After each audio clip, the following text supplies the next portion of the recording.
फिर पूछा गया अल्लाह के नबी उसके बाद सबसे बड़ा गुनाह क्या है? आपने फरमाया अन तक़्तुल वलदक खशियत अन यतअमा। दूसरा सबसे बड़ा गुनाह यह है कि तुम अपने बच्चों को कत्ल करो इस डर से कि वो बच्चा तुम्हारे साथ खाएगा। अपनी औलाद को कत्ल करो, अपनी औलाद को मार डालो इस डर से कि औलाद को खिलाना पड़ेगा। 1400 साल पहले लोग बेटियों को जिंदा जमीन में गाड़ दिया करते थे और आज भी बेटियों को मां के पेट में मार दिया जाता है। हमारे पास ऐसे भी लोगों का फोन आता है, मौलवी साहब मेरा मेडिकल स्टोर है, मैं दवा का कारोबार करता हूँ, मैं दवा बेचता हूँ। मेरे पास लोग आते हैं और कहते हैं कि हमें वो दवा दे दो जिससे माँ के पेट में बच्चा गिरा दिया जाए, एबॉर्शन हो जाए और हमल साकित हो जाए, प्रेगनेंसी खत्म हो जाए। मौलवी साहब हम तो मेडिकल स्टोर का काम करते हैं, हम तो दवा को बेचने का काम करते हैं, अगर वो दवा हम देते हैं तो क्या हमको गुनाह पड़ेगा? मैंने कहा बिल्कुल गुनाह पड़ेगा, इसलिए कि कुरान कहता है तावनु अलल बिर्रि वत तक़वा वला तावनु अलल इस्मि वल उद्वान। कुरान कहता है गुनाह के काम में और गलत काम में एक दूसरे का सपोर्ट मत करो। अगर आप दवा का कारोबार करते हैं और आप वो दवा बेचते हैं इससे माँ के पेट में हमल साकित होता है, उस बच्चे के कत्ल में आप भी भागीदार बन जाएंगे, उसमें आप भी शरीक हो जाएंगे। मैंने कहा कतई ऐसा काम मत कीजिए और मत कीजिए। और उसूल समझ लो, उसूल समझ लो, कलिया चकवा लो। जो चीज गलत है, गलत चीज का कारोबार करना भी गलत है। जो चीज हराम है, हराम चीज का बिजनेस करना भी हराम है। जो चीज नाजायज है उसका कारोबार करना और उसका काम करना, उसको दुकान पर सेल करना और उसको बनाने में सपोर्ट करना भी गलत है। और इसमें कोई इख्तिलाफ नहीं है, सारे उलमा का ये मुत्तफ़िक़ा फतवा है।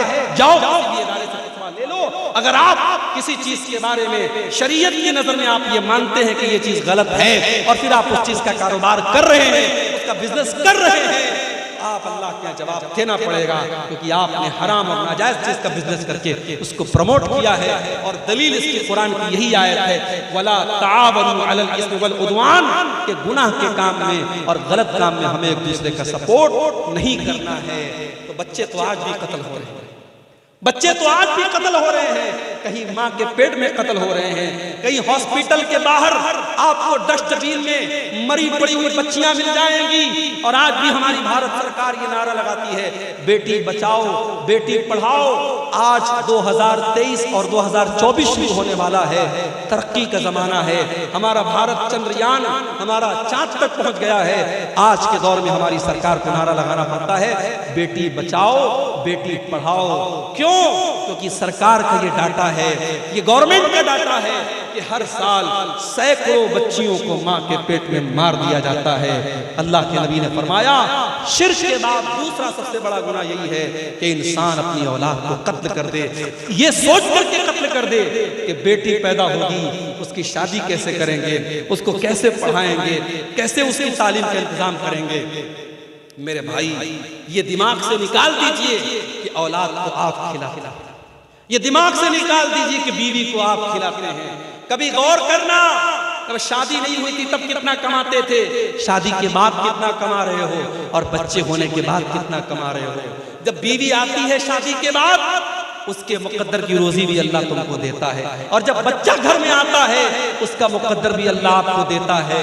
कभी ये मत समझो कि अपने बच्चों को हम खिलाते हैं, हम और आप नहीं खिलाते, अल्लाह खिलाता है। ये अलग बात है किसी की महीने की आमदनी 10 लाख रुपये है, किसी की 10,000 रुपये है और कोई बेचारा बड़ी मुश्किल से अपना गुजर बसर कर रहा है, मगर अल्लाह ताला सबको खिला रहा है, सबको पिला रहा है।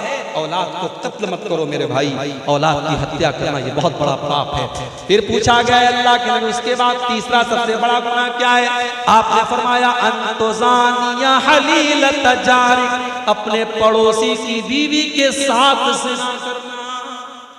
ज़िना तो किसी के साथ भी हराम, लेकिन पड़ोसी की बीवी का नाम क्यों लिया अल्लाह के नबी ने? क्योंकि पड़ोसी पर पड़ोसी विश्वास करता है, पड़ोसी पर पड़ोसी भरोसा करता है। पड़ोसी घर को बंद करके जाता है तो पड़ोसी से बोल के जाता है मेरे घर की रक्षा करना, मेरे घर की हिफाजत करना। पड़ोसी का बड़ा हक होता है मेरे भाई। अगर पड़ोसी की बीवी के साथ और पड़ोसी की बेटी के साथ और पड़ोसी की बहन के साथ अगर कोई ज़िना कर रहा है तो ये गुनाह पर गुनाह है, ये बहुत बड़ा गुनाह है।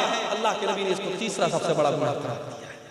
आज जो हालात मेरे सामने हैं मेरे भाई, जो हालात हम देख रहे हैं, आज मुआशरे में शादी को बहुत मुश्किल बना दिया गया। आपके इसी कलियाचक के इलाके में जहां अल्हम्दुलिल्लाह अहले हदीसों की बहुत बड़ी बस्ती है, पूरा इलाका अहले हदीसों का इलाका है। जुमा की नमाज में आ जाओ, 2-2 हज़ार 2,500 हज़ार नमाजी भरे रहते, इतनी बड़ी बड़ी मस्जिदें हैं आपके इलाके में। लेकिन इस इलाके में जब हम आते हैं और लोग कहते हैं मौलवी साहब हमारे यहाँ लेन देन बहुत चलता है, शादी में थोड़ा बोल दीजिए, बड़ी डिमांड की जाती है, थोड़ा इस पर भी बोल दीजिएगा।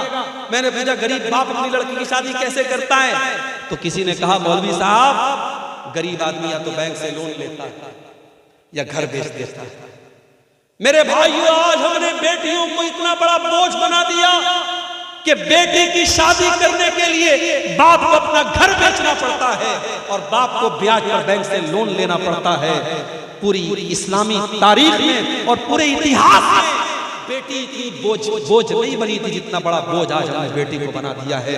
आज कितनी गरीब बेटियां हैं, बाप बेचारा परेशान है, मेरी आमदनी नहीं है, मेरी कमाई नहीं है, बेटी जवान हो रही है, 25 साल की हो रही है, 30 साल की हो रही है, बेटी की शादी कैसे करूं। आज कितने बाप हैं जो बेचारे वक्त के पहले बूढ़े हो रहे हैं, बाल उनके सफेद हो रहे हैं, चेहरे पर झुर्रियां पड़ रही हैं, बेटी की जवानी ने उनकी चिंता की लकीरों को बढ़ा दिया है। मेरे भाइयों, अल्लाह के वास्ते होश के नाखून लो, अल्लाह के वास्ते होश के नाखून लो। और मैं बड़े दिल के दर्द के साथ ये बात कह रहा हूँ, अहले हदीस सिर्फ जोर से आमीन बोलने का नाम नहीं है, सिर्फ सीने पर हाथ बांधने का नाम अहले हदीस नहीं है, सिर्फ रफ़ाए दैन करने का नाम अहले हदीस नहीं है, सिर्फ चंद नमाज के तरीके में बदलाव का नाम अहले हदीस नहीं है। अहले हदीस कहते हैं उस इंसान को जो मुकम्मल इस्लाम को फॉलो करता है, जो कुरान और हदीस पर चलता है।